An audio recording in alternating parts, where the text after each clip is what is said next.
புரட்சி தளபதியா விஜய் அவர் வந்து கொண்டாடினார். அந்த நிகழ்வுலாம் பார்த்தீங்களா?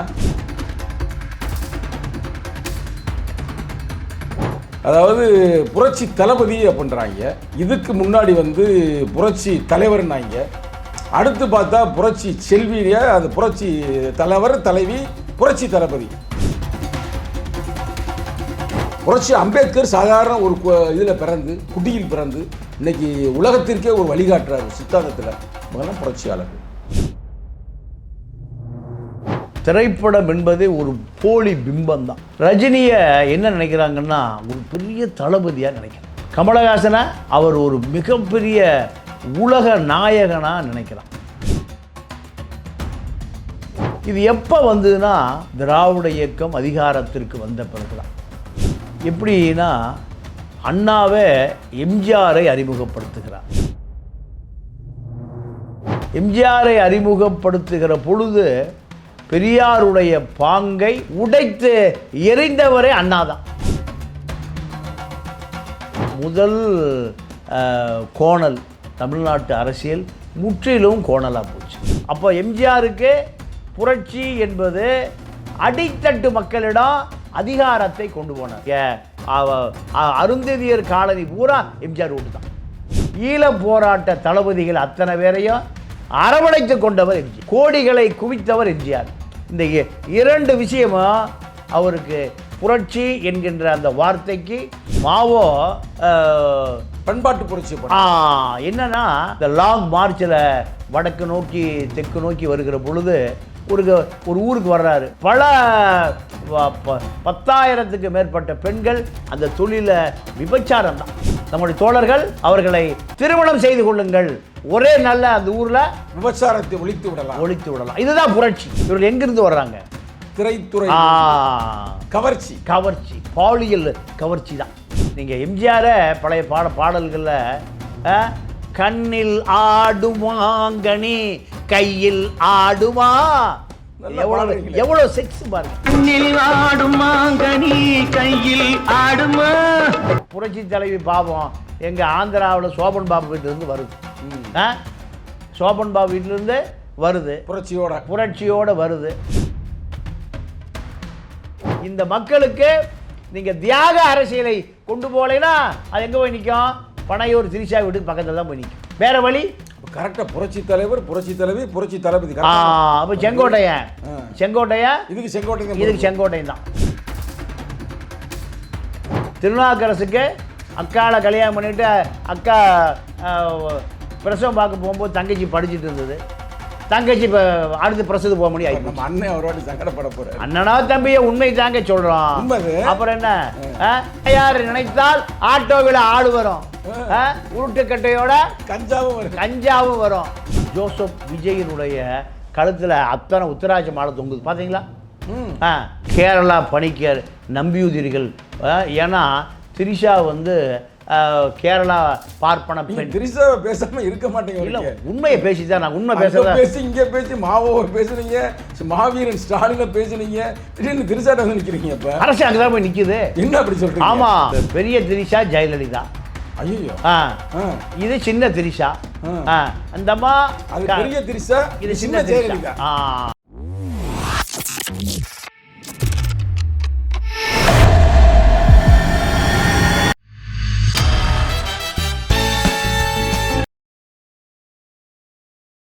ஐயா வணக்கம். ஐயா வணக்கம். நல்லா இருக்கீங்களா? ஐயா நல்லா இருக்கேன்.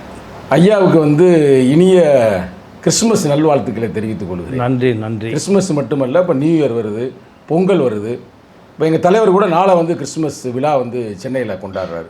எங்களுடைய கிறிஸ்துவ பேரவையின் மூலமாக நேற்று கூட கன்னியாகுமரியில் கொண்டாடி விட்டார். இன்றைக்கு நேற்று இல்லைங்க, தொடர்ந்து கொண்டாடுவோம். இன்று காலை வந்து புரட்சி தளபதியா விஜய் அவர் வந்து கொண்டாடினார். அந்த நிகழ்வுலாம் பார்த்தீங்களா? பார்த்தேன்.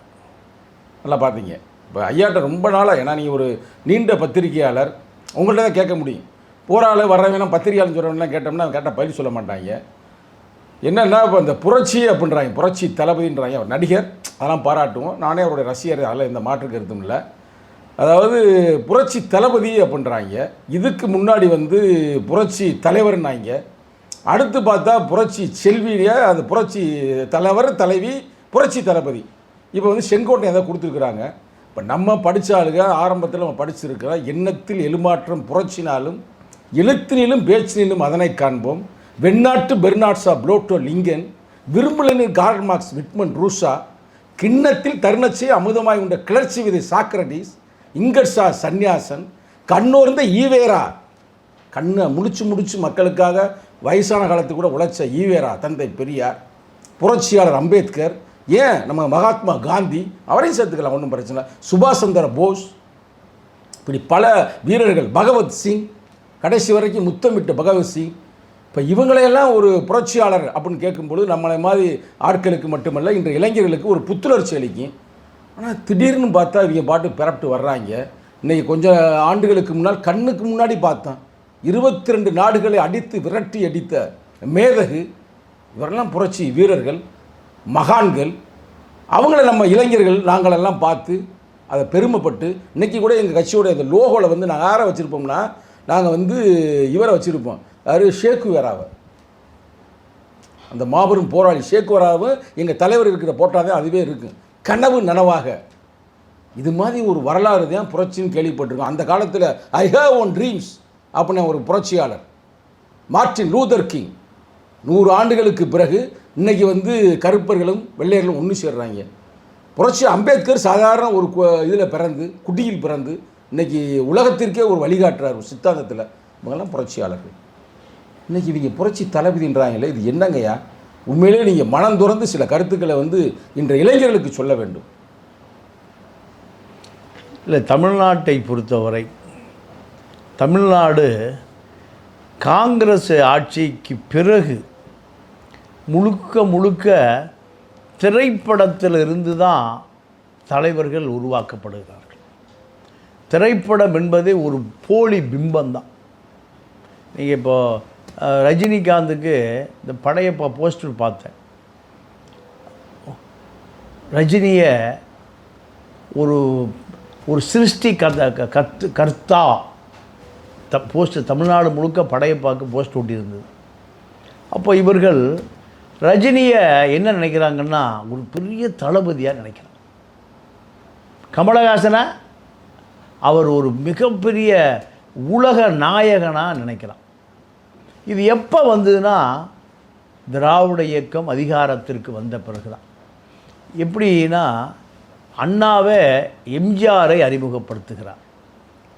எம்ஜிஆரை அறிமுகப்படுத்துகிற பொழுது நீங்கள் கொள்கை கோட்பாடு தத்துவங்கள் புத்தகங்கள் சிந்தனைகள் எல்லாமே புறந்தள்ளப்பட்டு அந்த கலை உலக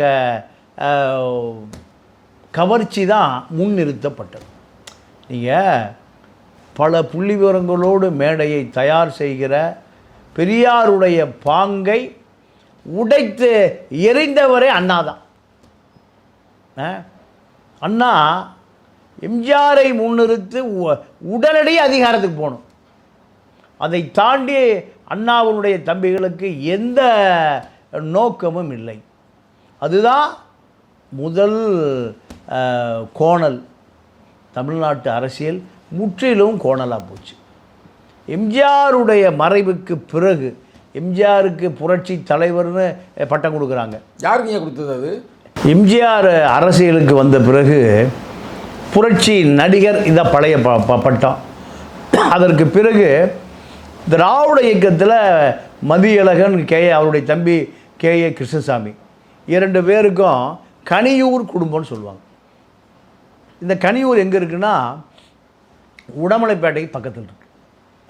உடமலைப்பேட்டை நாராயணகவி, முன்னாள் அமைச்சர் குழந்தைவேலு, இவங்கெல்லாம் உடமலைப்பேட்டையை சேர்ந்தவர்கள்.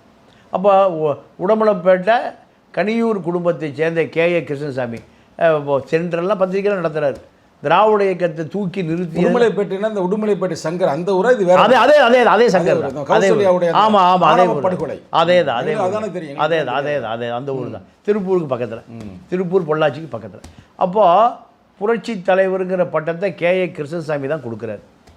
KA கிருஷ்ணசாமிக்கு அண்ணன், அவருடைய அண்ணன் தான் மதியழகன். இவர்களெல்லாம் இந்த அண்ணாவுடைய திராவிட இயக்கத்தை ஸ்தாபித்தவர்களில் ஒருவர். மதியழகெல்லாம் நீங்கள் திமுகவுடைய இப்போ 50 தலைவர்களில் அந்த பட்டியலில் 6வது 7வது வரக்கூடிய ஆட்கள். எம்ஜிஆரை வந்து கடுமையாக எதிர்த்தவர். நீங்கள் மேலிருந்து எம்ஜிஆரை செருப்பை வீசியவர் யாரு? மதியழகன். கருணாநிதிக்கு ஆதரவா இப்படி அந்த மதியழகன் தம்பிங்க கே கிருஷ்ணசாமி இவர் தான் புரட்சி தலைவர் இந்த பட்டம் கொடுக்குறார். இப்போ இந்த பட்டம் தொடர்ச்சியாக புரட்சி தலைவர் என்கிற பட்டம் எம்ஜிஆருக்கு பொருத்தமானதுதான். எப்படி பொருத்தமானது நான் சொல்கிறேன்னா, கருணாநிதி அதிகாரத்துக்கு வந்த பிறகு காங்கிரஸில் இருந்த பண்ணையார்கள், ஆதிக்க சாதிகள், இத்தனை பேருக்கு எதிரான உருவாக்கப்பட்ட இயக்கம் இந்த திராவிட முன்னேற்றக் கழகம்.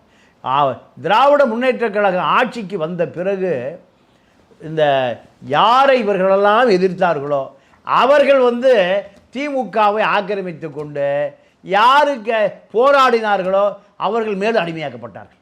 எப்போ? திமுக ஆட்சி காலத்தில். அப்போது மீண்டும் ஒடுக்கப்பட்டவன் அதிகாரத்தை விரும்பி திமுகவுக்கு வந்த பிறகு மீண்டும் அடிமையானான். இந்த காலகட்டத்தில் தான் எம்ஜிஆர் 72 கட்சி ஆரம்பிக்கிறார். முரண்பாடு வந்த பிறகு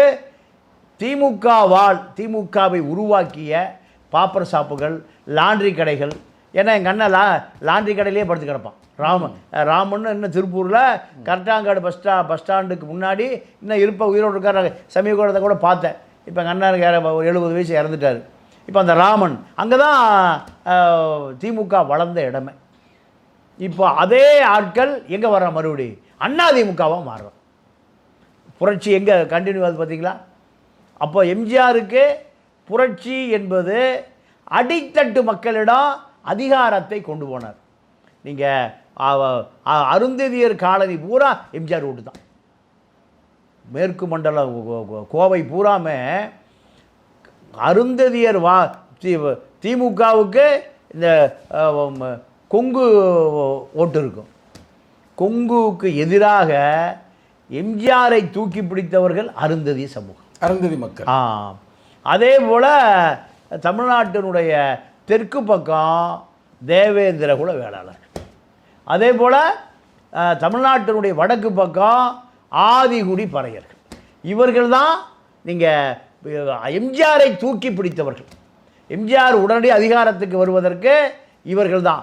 நீங்கள் இந்த வன்னியர் பெல்ட்டில் எம்ஜிஆர் ஓட்டே விழுக.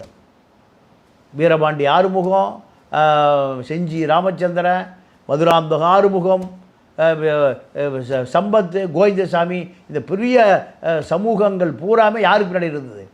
கருணாநிதிக்கு பின்னாடி இருந்தது.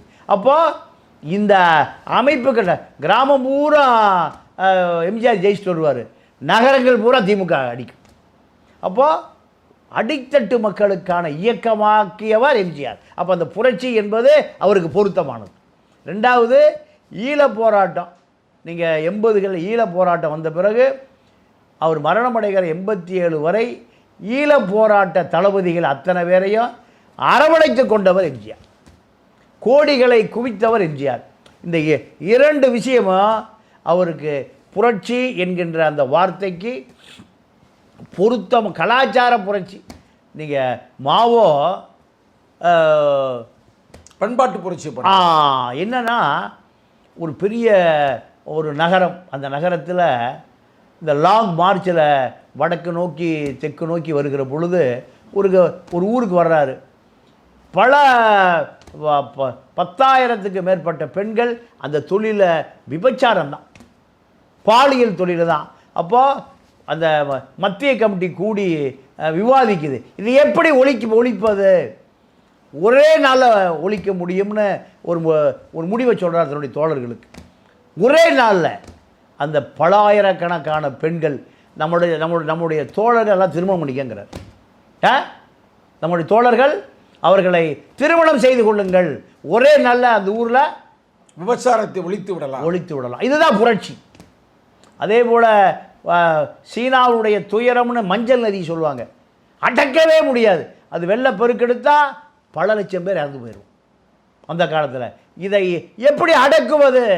அப்போ சொல்கிறாரு, நாம் அரசு திட்டம் போடுறதுக்கெல்லாம் நேரம் இல்லை, ஒவ்வொருவரும் மண்வெட்டியோடு கடப்பாறையோடு வாருங்கிறார். பல லட்சக்கணக்கான பேர் வந்து கரையை உயர்த்துறான். மஞ்சள் நதி கட்டுப்படுத்தப்பட்டது. இதுதான், இதுக்கு பேர் தான் புரட்சி. இப்படி சொல்லிகிட்டே போகலாம். அப்போ மனித வளத்தை வந்து பயன்படுத்துவது ரிசோர்ஸ். எம்ஜிஆர் என்ன பண்ணுவார்? எம்ஜிஆரும் இதையே செய்தார்.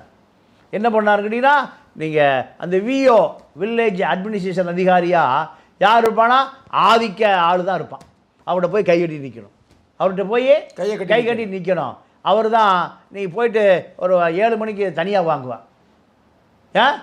மகனுக்கு ஒரு அரசு சான்றிதழ் வாங்கணும், கம்யூனிட்டி சான்றிதழ் வாங்கணும், வருமான சான்றிதழ் வாங்கணும், பட்டா மாத்திருக்கு, அது எல்லா வேலைக்கும். அப்போது எம்ஜிஆர் இந்த தகவல் வந்த பிறகு ஒரே இரவில் அத்தனை பேரையும் தூக்கிட்டு அரசு அதிகாரியை போட்டார், விஓ போட்டார். அத்தனை படித்த இளைஞர்கள் பூரா, அதுவும் யார் வந்தால் முதல்ல தலித் இளைஞர்கள் தான் வந்தான். வந்த பிறகு தான் திருநெல்வேலியில் அவர் மீது கத்தி வீசப்பட்டது. எப்படா எங்களுடைய ஆதிக்கத்தை ஒழிக்கலான்னு. அப்போ அந்த புரட்சி அவருக்கு தகுதியானது. இப்போ அடுத்து ஜெயலலிதா புரட்சி தலைவி. அதாவது எம்ஜிஆர் பலவீனம் அடைகிற பொழுது பார்ப்பனர்கள் பார்க்குறான். சோவும் இதயம் பேசுகிற ராமசாமி 2 பேரும் எம்ஜிஆருடைய அரசியல் கருணாநிதியிடம் போய் சரண்டராக முடியாது. இந்த அதிகார மையம் அது ஒரு பெரிய ஆதிக்க மையம். இரண்டுக்கு ஒரு பெரிய யுத்தம் வந்துடும்.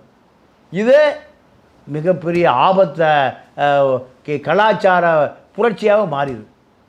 சாதி ஆதிக்கத்தை காப்பாற்றணும். இதற்காக ஜெயலலிதாவை கொண்டு வர்றாங்க. ஜெயலலிதாவை கொண்டு வந்த பிறகு எம்ஜிஆர் பலவீனம் அடைகிற பொழுது எம்ஜிஆருக்கு பதிலாக ஜெயலலிதாவை அறிமுகப்படுத்துகிறாங்க. அப்போது எம்ஜிஆரிடம் இருந்த புரட்சியை ஜெயலலிதாவிடம் கொண்டு சேர்த்தவர் திருநாவுக்கரசு. திருநாவுக்கரசு தான். அவர் தான் பட்டம் கொடுத்தார். அவர் தான் பட்டம் கொடுக்குறாரு. அங்கே வந்து கே கிருஷ்ணசாமி, இங்கே வந்து அண்ணன் திருநாவுக்கரசு. அவரே புரட்சி தலைவிட்டாரா? ஆமாம், புரட்சி தலைவி. ஏன்னா எம்ஜிஆருடைய செல்ல புள்ள யாரு? ஆனால் இதெல்லாம் கேட்டால் காமராஜர்லாம் எப்படிங்க? அவர் தான் மாபெரும் புரட்சியை பண்ணவர். சாதாரண எங்கள் அப்பா மாதிரி ஆட்கள்லாம் அந்த காலத்தில் பள்ளிக்கூடத்தில் போய் படித்தாங்கன்னா அவர் தான் காரணம்னு சொல்லுவாங்க. பழைய டேமுகளை கட்டியிருக்கிறார்.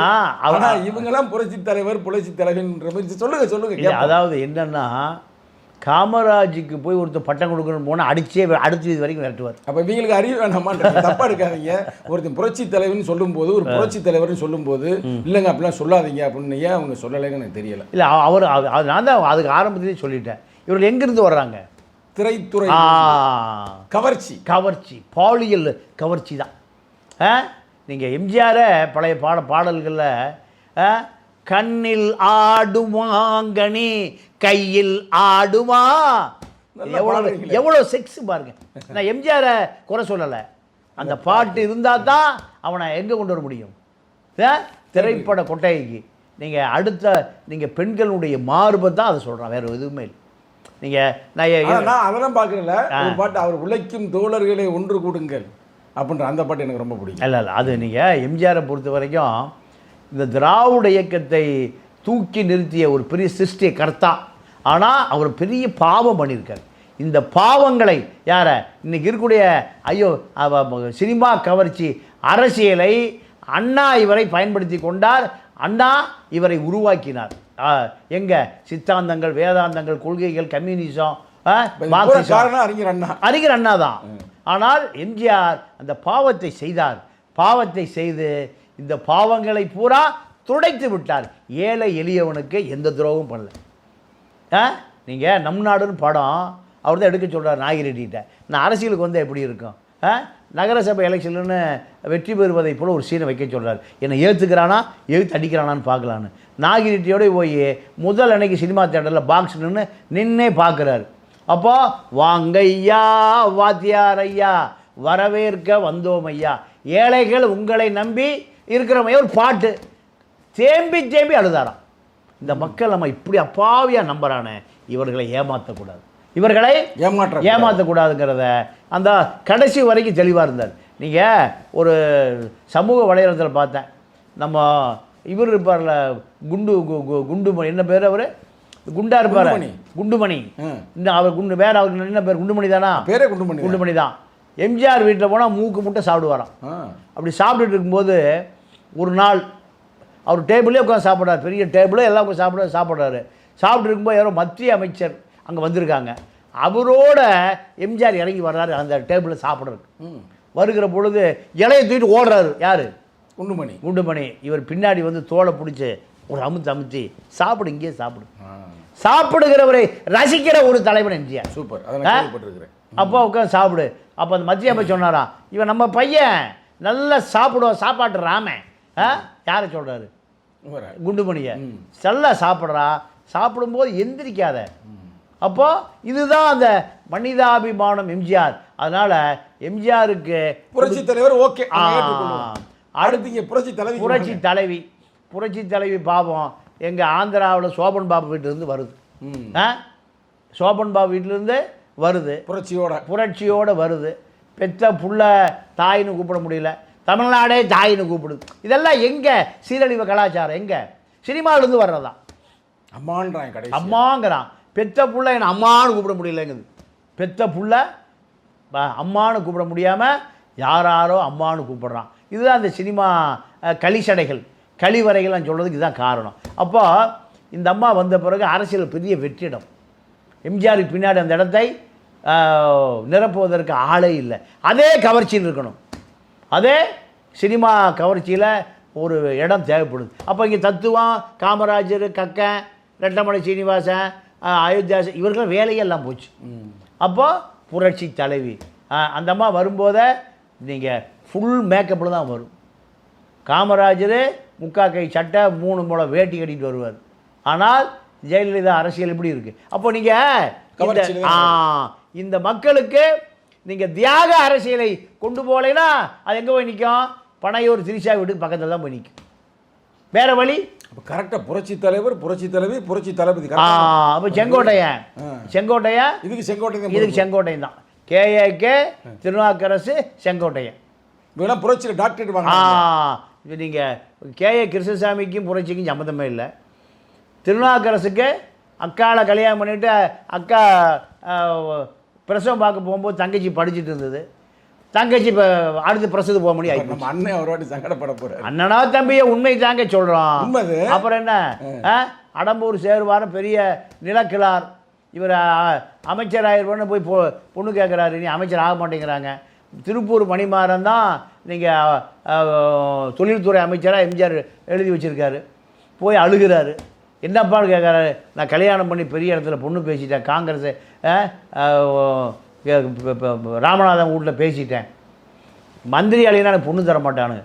மணி அண்ணன் அவருக்கே பொண்ணு கொடுங்க. திருப்பூர் மணிமாறன்.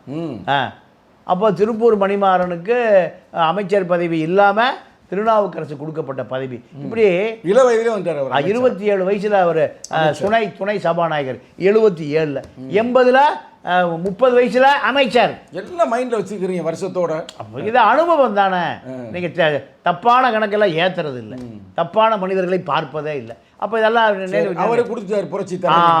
அப்போ அவர் தான் ஜெயலலிதா. அப்போ ஜெயலலிதாவை உருவாக்கியவர்கள கே.கே.எஸ். ராமச்சந்திரன், திருநாவுக்கரசு, அழகு திருநாவுக்கரசு, இவர்கள்லாம் ஒரு யாருமே இல்லையே, எல்லாம் எடப்பாடி கையில இருக்குது. ஆமாம், இருக்கத்தான் செய்யும். காலம் ரொம்ப கடுமையானது. நீங்கள் பாருங்கள், புரட்சி தலைவி பட்டம் கொடுத்து அந்த அம்மாவுக்கு ஒரு பாதுகாப்பாக இருந்தவரே அண்ணன் திருநாவுக்கரசு நம்ம கேள்விப்பட்டோம். ஆமாம் ஆமாம். அன்னைக்கு பாருங்கள், அவர் பாவம் அங்கே போயிருக்கிறாரு. இப்போ ஆமாம், அவர் இப்போ எங்கே இருக்காருன்னா பிஜேபியில் போனார். பிஜேபி போன காங்கிரஸுக்கு வந்துட்டார். காங்கிரஸில் இருக்கார். ஆமாம், பிஜேபியில் இருந்தால் கூட அமைச்சராக இருப்பார். அப்போது ஜெயலலிதாவை அந்த பட்டத்தை கொடுத்தாங்க. அந்த அம்மா அதை ரசிச்சுது. எம்ஜிஆருக்கு கொடுத்த அதே பட்டம் எம்ஜிஆருடைய இடத்தை எம்ஜிஆரை விட தனக்கு செல்வாக்கு இருக்குன்னு நினச்சிது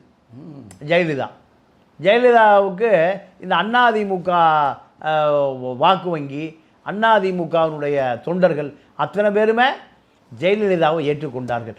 ஏற்றுக்கொண்ட பிறகுதான் ஒரு அசைக்க முடியாத சக்தி அந்த அம்மாவுக்கு. அந்த அம்மாவுக்கு இரும்பு. இவ்வளோ பெரிய மக்கள் சக்தி நமக்கு பின்னாடி இருக்கு. பல கோடி மக்கள் நம்ம ஏற்றுக்கொண்டார்கள். எம்ஜிஆர் நம் நாடு படம் எடுத்துட்டு நம்மளை ஏற்றுக்கொள்வார்களான சினிமா எடுத்து ஒரு சீனை போட்டு பரிசோதனை செஞ்சார். ஆனால் ஜெயலலிதா நீங்கள் ஒரு விபத்தில் தலைவியாக்கப்பட்டார். தமிழ்நாட்டினுடைய தங்க தாரகை. எம்ஜிஆருடைய இடம் அப்படியே ஜெயலலிதாவுக்கு வந்துச்சு. இது ஒரு பெரிய லக்கு தான். நீங்கள் இந்த அம்மா முதலமைச்சராக பதவியேற்றுட்டு வருகிற பொழுது அவங்க அண்ணன் மனைவி விஜயலட்சுமி ஓடி போய் முத்தம் குடித்து கட்டி பிடிச்சி குங்குமத்தை எடுத்து நெத்தியில் வச்சு சொல்லுது, நம்முடைய பரம்பரையிலேயே நீ முதலமைச்சராக தமிழ்நாடே உனக்கு கட்டுப்படுன்னு கற்பனையே பண்ணியிருக்க மாட்டாங்க. யார்? அவன் பரம்பரை மரணமடைகிற வரை நீ தான் தமிழ்நாட்டினுடைய அடையாளம், விஜயலட்சுமி சொன்னது. அப்போ இந்த அளவுக்கு தமிழ்நாட்டில் ஒரு தலைவர்களுக்கான இடம் மிகப்பெரிய வெற்றிடம். கருணாநிதியை தலைவராகவே ஏற்றுக்கொள்ளவில்லை. இது அண்ணா செஞ்ச தவறு, அண்ணாதுரை செஞ்ச தவறு. அதன் பிறகு ஜெயலலிதா, நீங்கள் ஜெயலலிதாவை விட ஜெயலலிதாவை இயக்கியவர் சசிகலா, சங்கராச்சாரியார் கைதாகட்டும், இது அத்தனையுமே ஜெயலலிதாவுக்கு ஆலோசகர்களாக துக்ளக் சோபம் இதயம் பேசுகிறது மணியனும் தினமலர் பார்ப்பனர்களும் இருந்தால் இது நடந்திருக்காது. ஜெயலலிதாவை முழு கட்டுப்பாட்டில் எடுத்துக்கொண்டவர் நடராஜன் சசிகலாவும் தான்.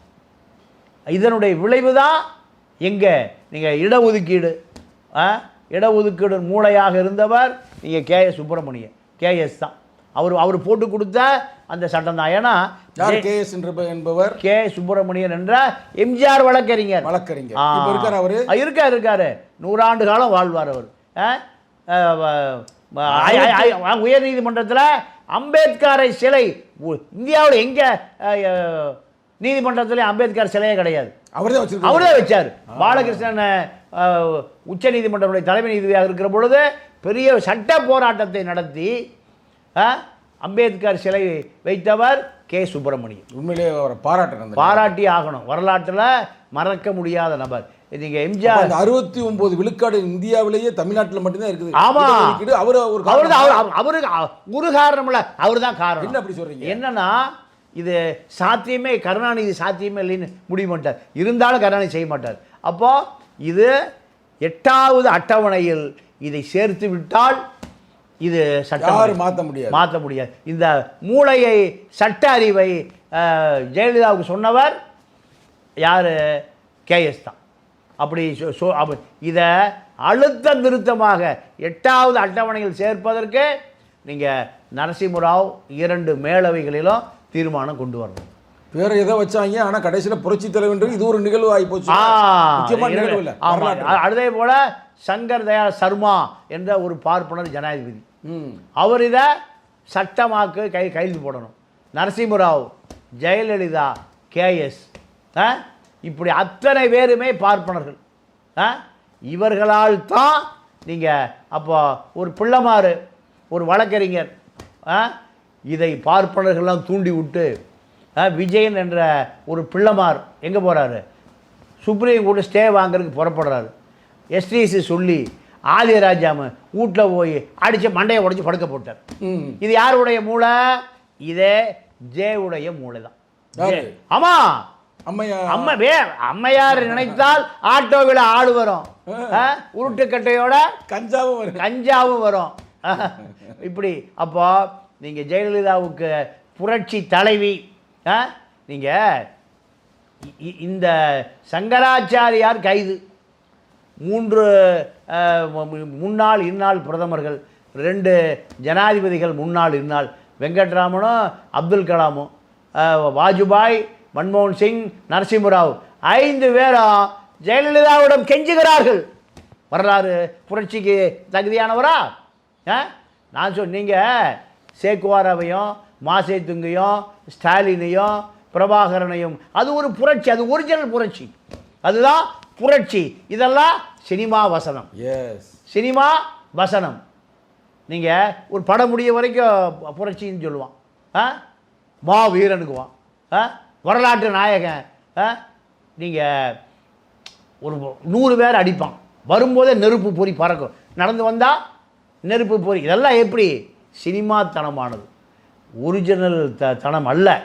அப்போ இந்த சினிமாத்தனத்தில் இதையெல்லாம் நாம் ஏற்றுக்கொள்ள பக்குவப்படுத்தி வைப்பதை பக்குவப்படுத்து நம்மளை பழக்கி வைத்து விட்டார்கள். நீங்கள் திமுக ஆட்சி இருக்கிற பொழுது நீங்கள் அத்தனை முகமதிய தலைவர்களும் கிறித்துவ தலைவர்களும் கருணாநிதியை போய் பார்ப்பாங்க. ரம்ஜான் வருகிற பொழுது முகமதிய தலைவர்கள்லாம் படையெடுப்பாங்க, கிறித்துவ தலைவர்கள்லாம் படையெடுப்பாங்க.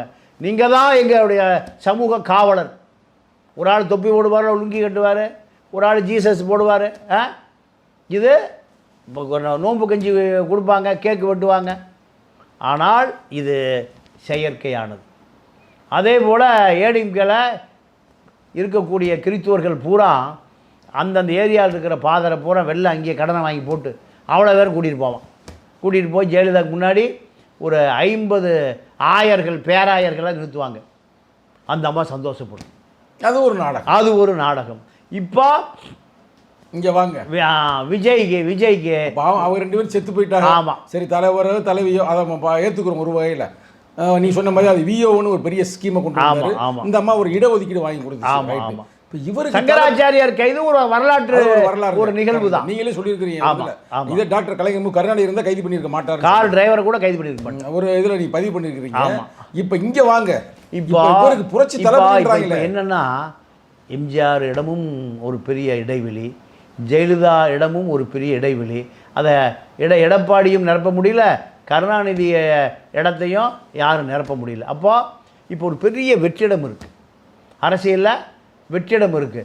அதிமுகவுடைய அத்தனை ராஜேந்திரன் நடவடிக்கைகளையும் நீங்கள் எடப்பாடியுடைய மகன் மிதுன் தான் பார்த்துக்கிறார். இந்த பக்கம் இளைஞரான அன்புமணி தான் இதை பார்த்து கொள்கிறார். அப்போது என்ன சொல்கிறாருன்னா, ஏப்பா ரொம்ப டென்ஷன் பண்ணாதீங்கப்பா, தேவையில்லாத மெசேஜ்லாம் எனக்கு போடாதீங்க. யார் சொல்கிறா? அன்புமணி சொல்கிறார். நீங்கள் சௌமியா என்ன சொல்லியிருந்த, அவரை தேவையில்லாமல் தொந்தரவு பண்ணாதீங்க, அவரை தேவையில்லாமல் தொந்தரவு பண்ண. ஏன்னா இவர்களெல்லாம் கார்பரேட் முதலாளிகள். கையை கட்டிடுவான், 6 மணிக்கு கோட்டை கழட்டிட்டு எங்கே போயிடுவான்? ஷட்டிலுக்காக விளையாட போயிடுவான். இதுதான் கார்பரேட் முதலாளிகள். பல ஆயிரம் கோடி வியாபாரம் பண்ணக்கூடிய, இதுவும் பல ஆயிரம் கோடி வியாபாரம் பண்ணக்கூடிய அரசியல் தான். இதுவும் கார்பரேட் இந்த தொழிற்சாலையை போல இதுவும் ஒரு அரசியல் தொழிற்சாலை. இப்போ அடுத்து விஜயை பொறுத்த வரைக்கும் தேவையில்லாமல் அவரை தொந்தரவு பண்ணாதீங்க. யார்? விஜயை. ஆதவர்ஜுனா சொல்கிறது அதுதான், ஜான் ஆரோக்கியசாமி சொல்கிறது அதுதான், நிர்மல்குமார் சொல்கிறது அதுதான், அவரை புஷி சொல்கிறது அதுதான். அவரை தேவையில்லாமல் டிஸ்டர்ப் பண்ணாதீங்க. எப்போ அவர் களத்துக்கு வருகிறாரோ அப்போ அவரை பயன்படுத்தி கொள்ளலாம். அது வரைக்கும் அவர் போக்கில் விட்டுருங்க. அவர் போக்கில் நீங்கள் ஜோசப் விஜயினுடைய கழுத்தில் அத்தனை உத்தராட்ச மாலை தொங்குது பார்த்தீங்களா? இந்த இதில் பேசினார்ல, அப்போ மந்திரிச்சு போட்டிருக்காங்களா? காற்று அடிக்கும்போது அது பூரா அப்படியே தெரியுது. என்ன காரணம்னா, இயற்கையை நம்புவதை விட நீங்கள் கேரளா பணிக்கர் நம்பியுதிர்கள். ஏன்னா திரிஷா கேரளா பார்ப்பன பெண். திரிஷாவை பேசாம இருக்க மாட்டேங்க. இல்லை, உண்மையை பேசிதான். நான் உண்மை பேசி இங்கே பேசி மாவோவை பேசுனீங்க, மாவீரன் ஸ்டாலினை பேசுனீங்க, திடீர்னு திரிஷாட்ட நிற்கிறீங்க. இப்போ அரசு அங்கே தான் போய் நிற்கிது. என்ன அப்படி சொல்கிறீங்க? ஆமாம், ஏங்க பழைய நீங்கள் இப்போ பெரிய திரிஷா ஜெயலலிதா. ஐயோ, இது சின்ன திரிஷா. அந்தம்மா அது பெரிய திரிஷா, இது சின்ன ஜெயலலிதா. இது நீங்கள் இந்தம்மா கர்நாடக பார்ப்பன பெண், இது கேரளா பார்ப்பன பெண். அவ்வளோதான். பாலக்காட்டு கணவாய். இவர் செஞ்ச புரட்சி என்னன்னு சொல்லுங்க. இவர் புரட்சி தளபதின்றாங்க. என்ன, தளபதி தான் ரொம்ப முக்கியம். ஆமாம். அப்போ என்ன புரட்சி இப்போ பண்ணிட்டாரு இவர்? அதாவது இப்போ செங்கோட்டையன் இந்த பட்டத்தை கொடுத்துருக்காரு, கை தட்டுறாரு. ஆமா, அதை போடும்போது ரொம்ப அவர் ஹேப்பி ஆகுது. சொல்றாரு அங்கிட்ட இருந்து, நீதான் அப்ப புரட்சி தளபதின்றாரு. இவர் கையை தட்டுக்கிறாரு. பக்கத்துல புஷ் ஆனது சூப்பரா பண்றாப்புல. பார்த்தா என்ன இல்லைங்க. அதாவது நீங்க இத வெட்கி தலைகுனிவதை விட நீங்க அரசியலை எப்படி பார்க்கணும்னா, இப்ப இவருக்கு பின்னால் பல லட்சம் தொண்டர்கள் கூடுறானா இல்லையா? தொண்டர் ரசிகனே இப்போ தொண்டனா மாற்றிட்டார்.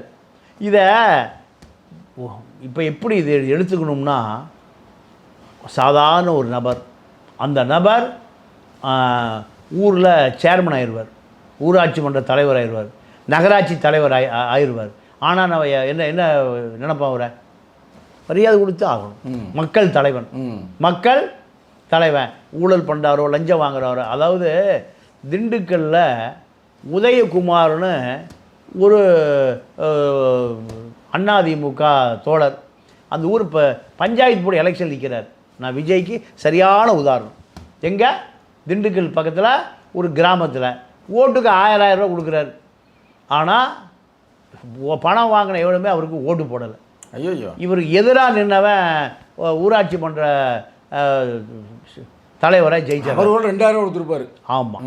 அப்போ 2000 கரெக்டாக சொன்னாங்க. ஏன்னா உங்களுக்கு அனுபவம் இருக்குது. ஏன்னா மதுரையில் என்ன நடக்கும், மதுரையை சுற்றி என்ன நடக்குன்னு அனுபவம் இருக்குது. அப்போ அத்தனை பேரையும் கூட சொல்கிறாரு, மரியாதையாக நான் கொடுத்த பணத்தை கொண்டு வந்து கொடுத்துடணும், மரியாதையாக திருப்பி ரிட்டர்ன் பண்ண கொடுக்கணும். மானங்கெட்ட பயிலுவோம் திட்டம் உன்னையும் நம்மளால தான் சொரணை டக்குன்னு கோவம் வருமே தமிழனுக்கு. உப்பு அதிகமாக சாப்பிட்றவன் உடனே சொரணை அதிகமாக உள்ளவங்கள 1000 ரூபாய் கொண்டு வீட்டில் வாசலில் போட்டு போயிட்டான். காம்பவுண்டுக்குள்ள நோட்டாக கிடக்குது. ஒரு 1000 பேர் வாங்கியிருந்தான்னா 1000 × 1000 ஏறக்குறைய ஒரு 1 லட்ச ரூபா, 10 லட்ச ரூபா, 10 லட்சம் ஒன்று போட்டு போயிட்டான். பொறுக்கி வச்சுக்கிட்டார். அவர் தான் அந்த திண்டுக்கல் நாடாளுமன்ற தொகுதியில் நாடாளுமன்ற உறுப்பினராக ஜெயிக்கிறார். அதிமுக ஆட்சி காலத்தில் உதயகுமார் ஒருத்தர் இருந்தாரா, அவர் தான் அந்த நபர். அந்த ஊரில் உள்ள நபரே என்று சொன்னார். அப்போ புரட்சி நடந்திருக்கா? புரட்சி நடந்திருக்கா இல்லையாங்க? ஊராட்சி மன்ற தேர்தலில் தோற்கடிக்கப்பட்ட ஒரு நபர், ஊரால் விரட்டி அடிக்கப்பட்ட ஒரு நபர் அதிமுக இரட்டை இலையில் என்னவா மாறுறாரு? நாடாளுமன்ற உறுப்பினரா. அந்த தொகுதி பூரா மக்கள் பிரச்சனையை நாடாளுமன்றத்தில் குரல் எழுப்பக்கூடிய ஒரு பெரிய ஒரு பொசிஷனுக்கு. அப்போ இந்த மக்கள் இதுதான். இப்போ உதயகுமார் தான் இங்கே ஜோசப் விஜயகுமார். நீ அப்படி சொல்லாதீங்க, புரட்சி தளபதின்னு சொல்லுங்க. பட்டம் கொடுத்துட்டாங்க.